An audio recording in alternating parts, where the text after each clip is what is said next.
The other Target didn't have it, so I'm gonna look for it here. I don't know where it'll be. They all look different, so I don't know where it would be. This looks like the fantasy section. I mean, it's Rebel Witch. Oh, this looks so cool. Look at this. Look at this person yapping. There's a little secret in this book. So it might actually not be here, and I'm freaking out because I have nothing to read and I'm stressed out. I don't know. I knew this is out. People were gaslighting me. The Targets were gaslighting me, saying that it wasn't out. I had to pre-order it on Amazon for it to come in April 1st, but here she is, hardcover and all. So Target was disorganized, and they also didn't have any of the books I was looking for, so I'm willing to spend a little bit more money in Barnes & Noble, and he's gonna take me.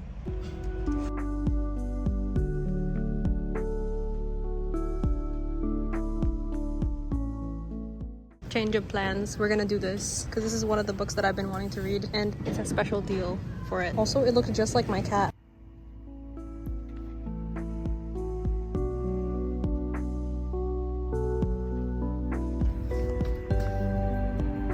Decided to start reading this book because it was at Barnes & Noble for $5. I've never heard of this, but girl, I got a cookie and a book, and it was only $9 for everything. All the books that I wanted weren't in Target, so I just decided to purchase them on Amazon, and they should come today. But for now, I'm gonna read this book. It's pretty tiny, and I've also been wanting to read it for such a long time, and maybe I need to read a little bit less fantasy. Oh,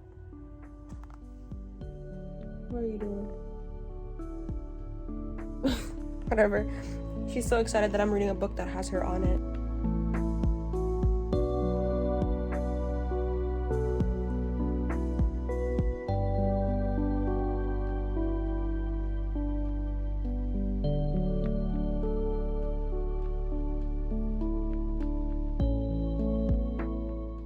Alright.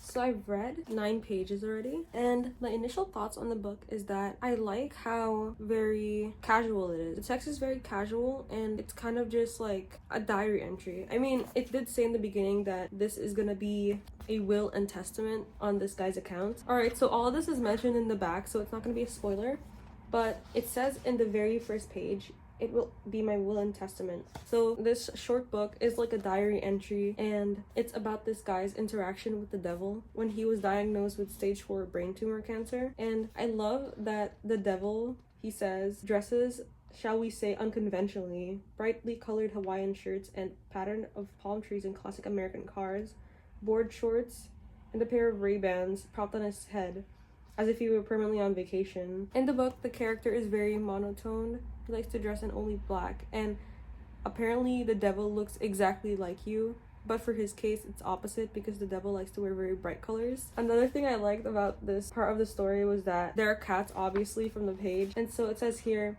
and not to mention the fact that at one point I also had to forcibly remove the cat from my desk because, like all cats, he always thinks it's a good idea to sit on whatever you're trying to work on or read. I loved that it just added that little bit about cats and personality because I have cats and that is such a thing that they do. I just love books that are easily digestible. This one, there isn't many big words, there isn't much world building. It's very straight to the point.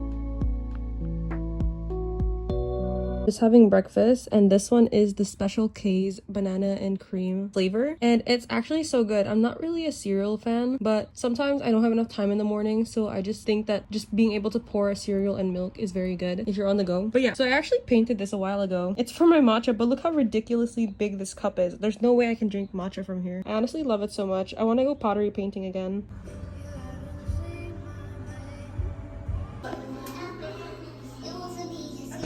I don't like how see-through this is. I love the color though. It's so cute. This is super cute. It's like a spring top. I want to see if I look good in this eyeglass shape. Because I was... Oh! Let's try this one. You know what? Yes. Look at these. It's so tight on my face. Alright, that's it. We're done.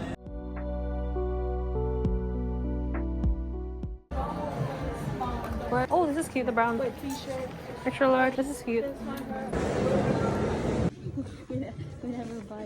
I have the most gigantic haul to show you. I hope you enjoy this. So I was getting really frustrated because I was going to Barnes and Target trying to find these books and I couldn't find them anywhere. Well, before I get to the books, I needed to get this micro SD adapter, so I got that. Then here are the books. I got Rebel Witch, which is the second book to my other book that I'm reading, the Heartless Hunter series, and it is this one right here. Look how cool it looks. I will read that as soon as I read What If Cats Disappeared from the World. And then I'm so excited to start this one because I am looking forward to read her book in the summer, Catabasis, and I'm so excited to read this. Now, the important part, even more stuff that I bought. The Superdry in my mall is shutting down, so everything was 50% off. He's been wanting a gray hoodie, so I got him this. Then my mom wanted to get me a in-between jacket because it's about to be spring, and it's just like this cool suede material. It's super cute, and I love that it's like a grayish white. I'm gonna wear this on my trip. It's really cool. Let me actually put it on for you. It's such a good jacket because it's not too heavy and it's not too light. If I can zip it up correctly and show you guys. It's very good for the warmer weather coming up. I just needed an in-between weather jacket. I've also been wanting to get Superdry hoodies because look how nice and like bougie this looks, but I never buy them because they're literally so expensive. I think this one's original price was $100 and I think we got it for like 40. I like the fur detailing, very cute. And then I got these two muscle tees that I'm gonna wear for the summertime. It looks so good. This one's a little out there, but I'm trying to be more bold with my clothing and be more colorful. So here's one, and I really love the bedazzled, so I had to get one of their bedazzled tank tops. So that is my extreme shopping haul. I'm so excited to read my books. So I'm just updating my bullet journal. The window is open, so I'm so sorry if it's like... I'm just putting in what I've been reading lately, and I'm gonna start looking at what design I want for my April. I want something like springy and very cute. I was thinking about doing Miffy because I feel like Miffy is such a spring theme. Also, I'm drinking my vintage cola Olipop, and it's pretty good actually. It tastes like... I wouldn't say it tastes just like Coca-Cola, but it pretty much tastes kind of like it, you know what I mean? I also gotta add in my favorites, and I really want to study for German because I feel like I've been neglecting the class, so I want to make little flashcards for it so I can do better in the class. All right, let me do this.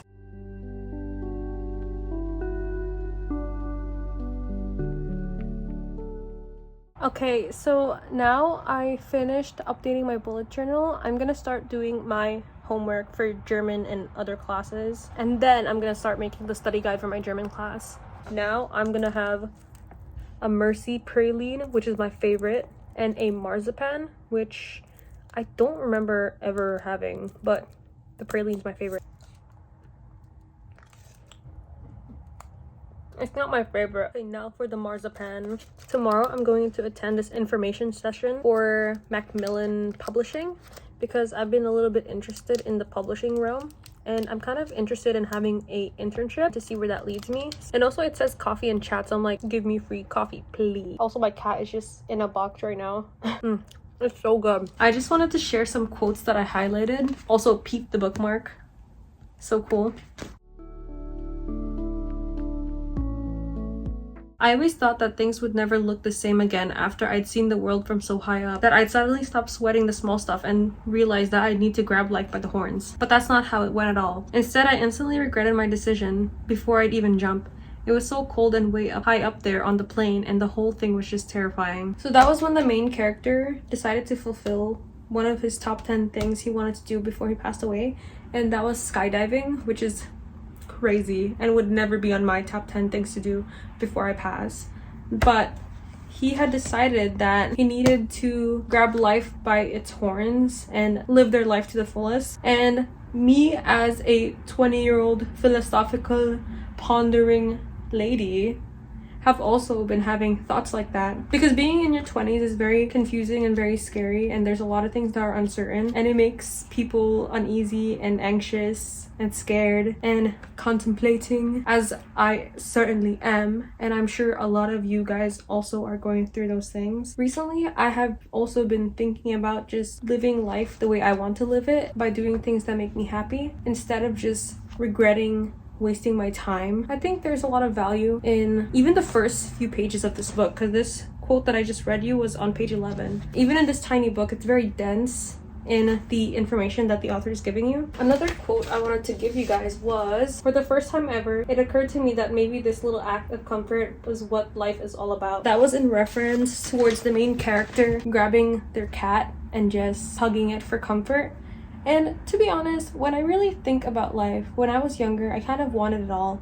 I wanted to be the richest, the most famous, the most powerful, the most prettiest. I had a very inflated egotistical view of myself. And if I'm being really honest, that is just something that I feel the media pushes people to feel that they have to like and must strive towards. But if I'm really thinking about it, now having become more mature and more grown up, I feel that there's a lot of insight into that quote where life is just about being comfortable and really truly knowing yourself and what you like, and not just following what people deem to be a good life. This just got very heavy and very serious, but that is what I've learned in the past 13 pages of this book. Enjoy.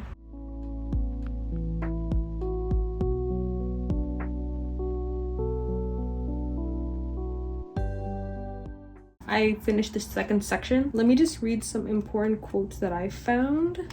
If you gain something, it means that someone somewhere has lost something. Even happiness is built on someone else's misfortune.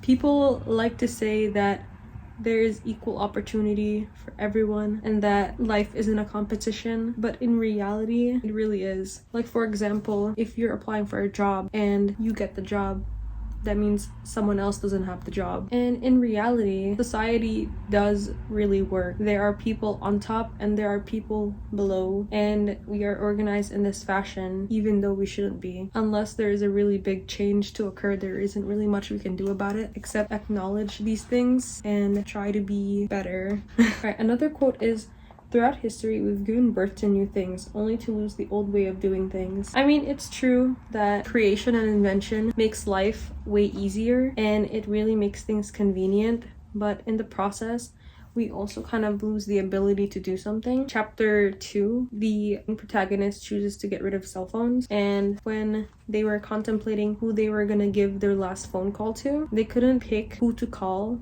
So the first person that came to their mind was a phone number that they had memorized and ingrained in their memory. Yeah, I feel like technology and innovation is kind of a double-edged sword. Could be abused when used. Yeah, like to add on to that, the main character says, I had left the work of memory and even my ties to other human beings to my mobile phone. It's pretty scary to think about what these devices have done to my human brain. Same. That's why I'm trying to reduce my TikTok hours and just me using social media in general, because it is so toxic. It really does get a hold on you. I don't think humans have evolved fast enough to be able to keep up with these innovations. Only time will tell what will happen to us. We could talk as much as we wanted over the phone, but that didn't guarantee that we'd develop a deep connection to each other. This is probably why when we finally stepped out of the Monopoly game we've been playing around our little college town and into the real world, we found out that the old rules, the things that made our relationship possible in the particular time and place, no longer applied. That quote is a really good summary of the Gen Z loneliness that we've been experiencing. There is so many relationships to connect to and make because we are so connected through the internet, but I feel like we lack genuine connection and just like genuine emotions because everyone is so focused on their facade that they're putting on for the internet. And I feel like we could really benefit from just putting our heart on our sleeves and just letting things take their course. But yeah, the book is so profound. I find it so like, it's making me think. I've gotten this far in the book. I could actually read this in a day, but I want to prolong it. Like, I don't want to just like blow through it really quickly. Anyways, very impressive and very interesting, so I will leave it at that.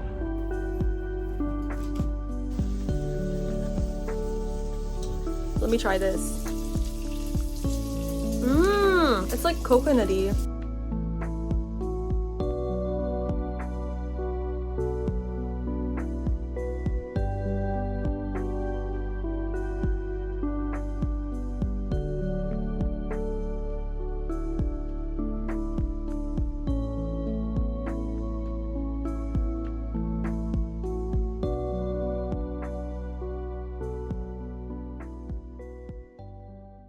Alright, I'm gonna be working out in like 5 minutes.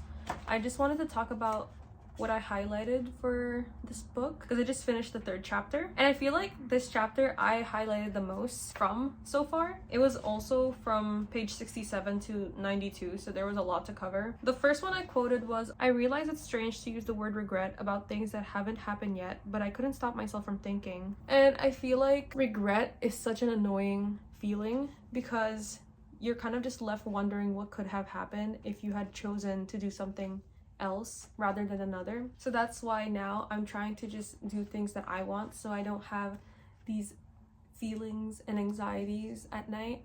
And I feel like that's what life is meant to be. We're not supposed to be working all the time. We're not supposed to be doing the same thing over and over and over again. I feel life is meant to be filled with experiences.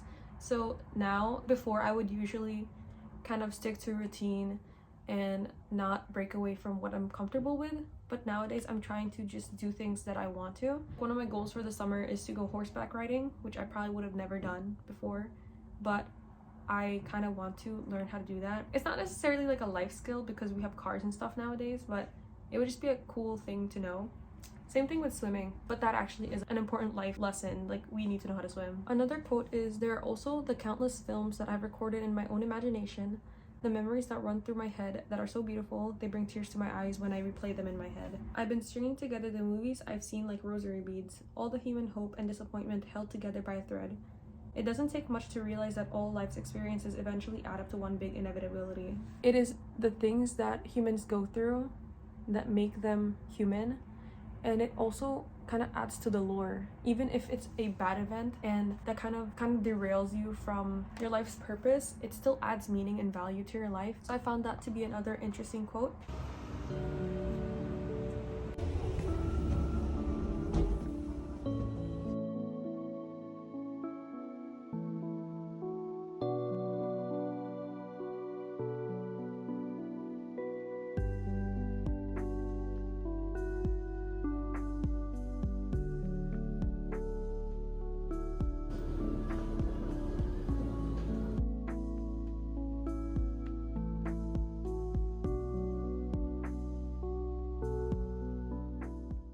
Right now I'm just in Barnes & Noble, killing time before I meet my friend.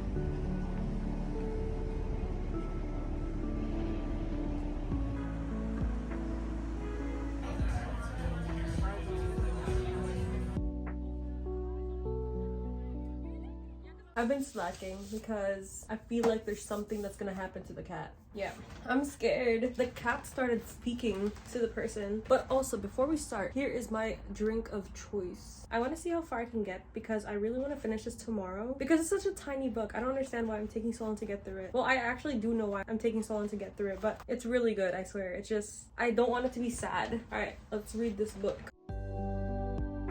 That's so interesting. So I just finished reading the latest chapter and oh my god, this is actually such a good chapter. I feel like it gave a little bit more insight on the character's relationship with his family. I have a few quotes to share with you guys, of course. And it's, the first thing I thought of was my father. I could see him in my mind's eye, hunched over, working in a shop. You see, my father ran a small clock shop. And I highlighted it and I put in the margin, why is he getting rid of value to important people in his life? The theme of the book obviously is that he has to have things disappear in order to keep living. The first thing that he had disappear was a cell phone, or like mobile phones, whatever, because it's kind of like a general thing I feel like everyone would answer with something you can't live without, your phone. But in the next thing that he makes disappear, he makes movies disappear. And this was right after reconnecting with these two important people in his life, his ex-girlfriend and his best friend, love movies. And then the next day he's like, let me get rid of movies. But to be fair, okay, this is also, everything I'm saying is like a spoiler, but to be fair, the devil kind of made the choice for him. It wasn't his choice to make. But yeah, I found it really interesting. And then the next thing he gets rid of is clocks.